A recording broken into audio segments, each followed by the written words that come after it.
Қалайсыздар? Сіздермен кезекті сабағымды бөлсем, ең қарапайым сабақтардың бірі, бірақ 5-ақ минутта қалай тақырып шығаруға болатындығына үйрететін боламын. Жалпы маркетинг тілінде, копирайтингта 4U, AIDA деген сияқты технологиялар естіген боларсыздар, иә? 4U технологиясы арқылы біз сіздің өзіңіздің айналысатын қызмет түріңіз болсын, өзіңіздің сататын тауарыңыздың түрі болсын, пайдасын, ерекшелігін, нақтылығын, жылдамдығын айту арқылы бір арнайы тақырып шығарамыз. Жалпы маркетинг қазіргі таңда сіз сияқты дәл осындай саламен мыңдаған адамдардың айналысып жатқандығы белгілі.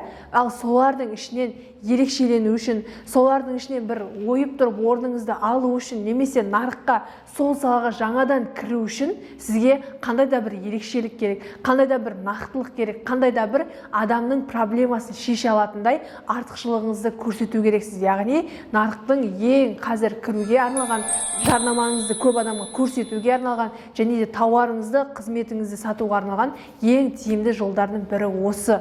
Ал 4U технологиясы ағылшын тілінен аударғанда мен жаңа айттым, яғни біріншісі пайдасы, яғни сіздің қызметіңіздің, тауарыңыздың пайдасын көрсету, екінші ерекшелігін көрсету, яғни неге сізден алу керек деген сияқты. Одан кейін нақтылығы, одан кейін жылдамдығы, осы төртеуіне ғана бағынатын арнайы ереже бар. Енді кеттік. Ең қарапайым мысал біз былай жасаймыз. Сіздер қарапайым бір дәптерге алыңыздар да, өздеріңіздің мысалға қандай сала, ағылшын тілі курсы, мен көп жағдайда осыны мысалға келтірем, себебі бұл жерде нұсқалар көп болады, және де аудиторияның қажеттіліктері, аудитория, яғни айтамыз ғой, мамасы, менен алуы мүмкін адамдар көп болғандықтан, мен көп жағдайда осы ағылшын тілін мен мысалға келтірем.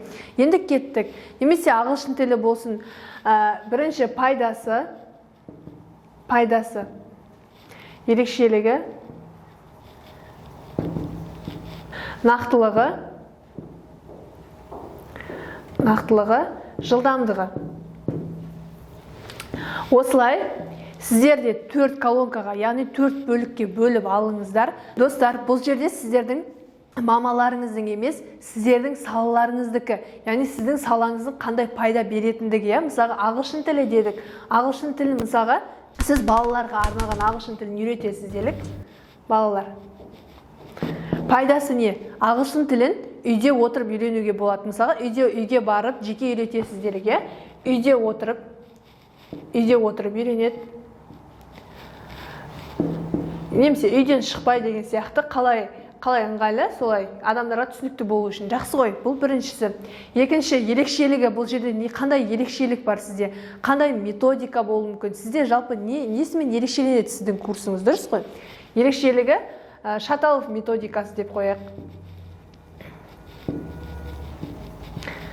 Шаталов методикасы болсын, тағы да қазір Кембридж дейір ма, сондай методикалар бар ғой, түрлі-түрлі. Мысалға мен мысалға жазып жатырмын, мүмкін сізде басқа да мысал бар шығар. Келесі нақтылығы, енді нақты нәтиже қандай болады бұл жерде адамдарға нақтылық. Бұл жерде нақтылығы сіз 3 балдан 5 балға деңгей көтеру болуы мүмкін. Немесе сіз 2 айдың ішінде нәтиже көрсетуіңіз мүмкін ғой. Сондықтан нақты нәтиже қандай? Бұл жерге мен нәтиже деп жазып қояйын. Нәтиже дегенді жақша қалып қоям. Жақсы ма сіздерге түсінікті болу үшін?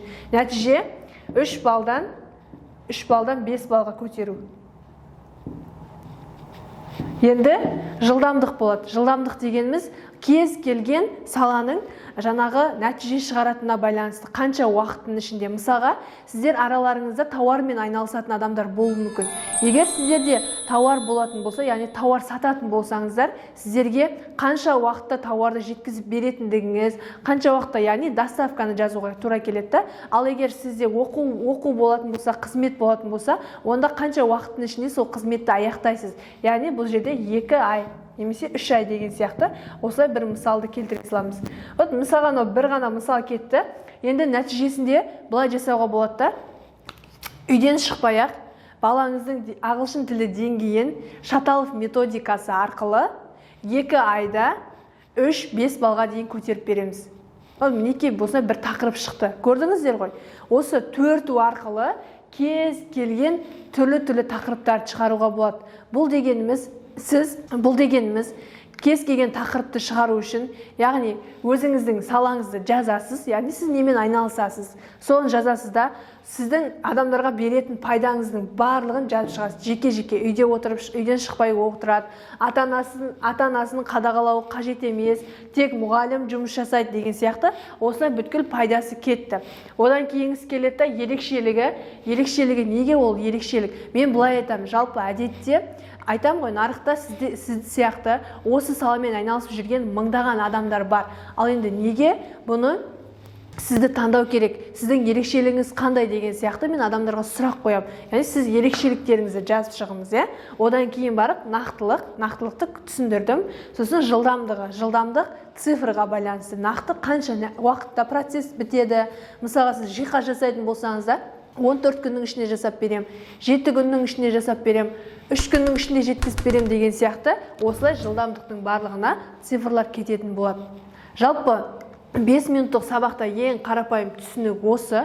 Ары қарай түсіну үшін, өздеріңізге жасау үшін осылай 4 колонкаға жеке бөліп алыңыздар да, сосын сөздерді мағынасына қарай құрастыра бересіздер. Яғни каша жасамаңыздар. Мына жерде 20 артықшылық 20 болса, мына жерде 20, мына жерде 20, мына жерде 20 болса, сіз 80 сөзді қосып бір тақырып шығармайсыз ғой. Сондықтан мағынасына қарай қайсы бір-біріне үйлеседі, сіздің жұмысыңызға қарай осылай тақырыпты бөліп шығаруға болады. Әрине бұл 5 минуттың ішінде мен сіздерге тақырып жазуды көрсеттім. Ең қарапайымын. Бұл 5 минуттың ішінде сіздерге жұмыс жасап, тәжірибе ретінде қолдануға да болады. Бірақ толық зерттеу, толық үйрену үшін болған. Әрине менің 2 жыл уақытым кетті. Арнайы біздің курста бұл 2 күн, 3 күн модератормен жұмыс жасалынып үйретілетін тақырып болғандықтан, сіздерге мен барынша 5 минутта қысқа түсіндіруге тырыстым. Егер сабақ ұнаса, пікірлеріңізбен бөлісіңіздер, ұсыныстарыңыз болса, пікірлерге жазып кетсеңіздер болады. Рахмет.